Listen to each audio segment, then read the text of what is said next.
Have you been struggling with the fifth, fourth, and the third finger while playing piano? This video is for you. In the next minutes, I'm going to be exploring the basic or the main one simple exercise that you can practice every day in order to master or to strengthen your fifth, fourth, and third finger. And without wasting any time, let's start straight away. Don't forget to subscribe to the channel, share, and comment. Yes, most beginners struggle with their fifth, fourth, and third finger, and it becomes very hard for them to play most of the classical pieces and their own arrangements. So, for instance, the Forelice that normally begins with the fifth and the fourth finger on the right hand.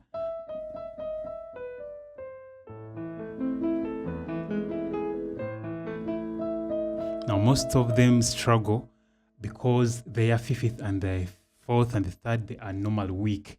But with this simple exercise that you can practice daily, it's going to boost up the muscle memory, the strength, and the awareness of these three fingers. Without wasting time, let's see the exercise. The exercise, it is in this format. I'm going to first demonstrate using the left hand, then later along the right hand, and later along hands together. Beginning on C, I'm going to demonstrate this in the C major scale, the C major key. And with the left hand, you're going to have your pinky on C. Then your fourth is going to skip. Instead of playing D, it's going to go to E. And the rest of the fingers, you're going to arrange them normally. And we're going to play this pattern, kind of like the pentatonic scale.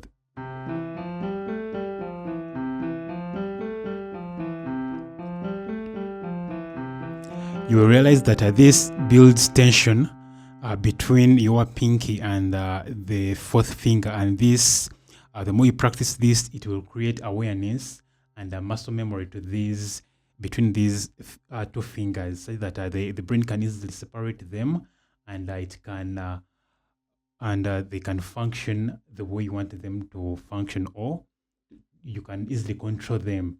And that's our main target of strengthening these three fingers.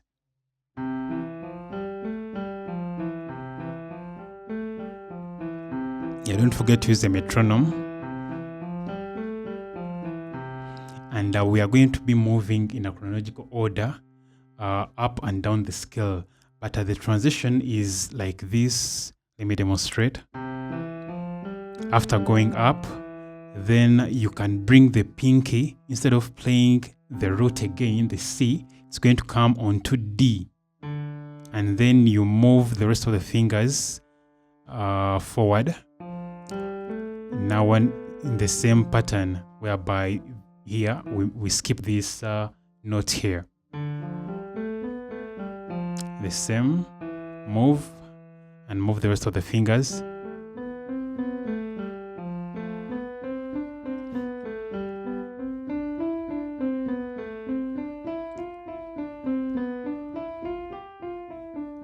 Yeah, up and down the scale. That means after reaching up the scale, you can switch and have the thumb first, and then you skip this, and finger number 2 comes onto the next note, and you arrange them, the rest of the fingers, in the rightful order.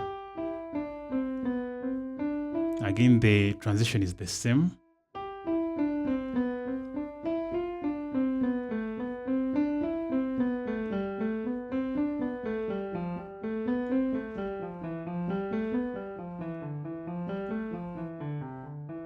And up to, you can practice that continuously until you feel like the tension is no longer between these fingers, and that will strengthen them, and it will develop the muscle memory and the awareness among these fingers.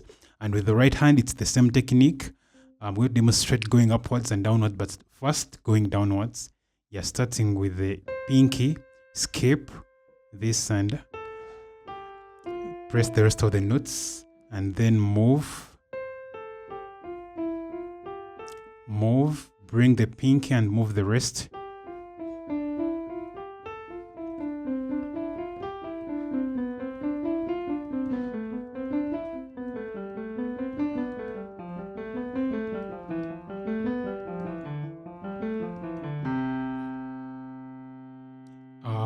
the technique here is that when you are going upwards, you are practicing the third, fourth, and fifth of the left hand when you are going upwards, and when you are going downwards, you are practicing the ones for the right hand, and that it will call for hands together. And hands together, it is simple, just needs practice. I'm going to demonstrate hands together. Ensure to start slow in order to keep a uniform tempo and to build a good technique.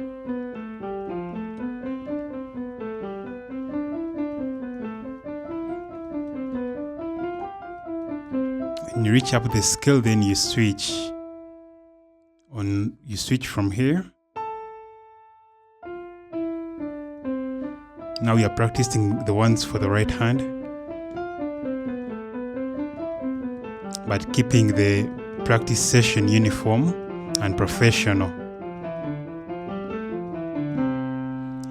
Yeah, the more you practice that, you will be able to strengthen these most disturbing fingers, and it will help you to build a very good technique and a strong foundation for your piano technique.